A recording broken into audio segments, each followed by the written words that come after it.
मानवी जीवन हे चंचल आहे व तेवढेच नश्वर आहे हे अधिक स्पष्ट करण्यासाठी गदिमा त्यांच्या गीत रामायणात म्हणतात की जरा मरण यातून सुटला कोण प्राणी जात दुःख मुक्त जगला कारे कुणी जीवनात वर्धमान ते चाले मार्ग रे क्षयाचा पराधीन आहे जगती पुत्र मानवाचा.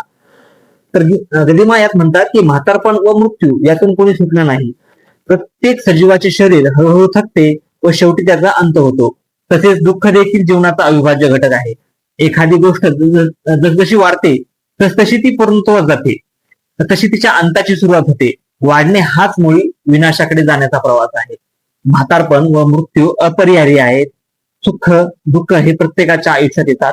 वाढ व विकास हे अंताकडे नेणारे असतात. म्हणूनच संकटे आली तरी माणसाने विश्वाचे नियम स्वीकारले पाहिजेत. तर गीत रामायण या सिरीज मध्ये आज आपण या गीतातील चौथा भाग बघितलाय. हा भाग आपल्याला आवडल्यास हा व्हिडिओ शेअर करा आणि आपल्या चॅनलला सबस्क्राईब करा.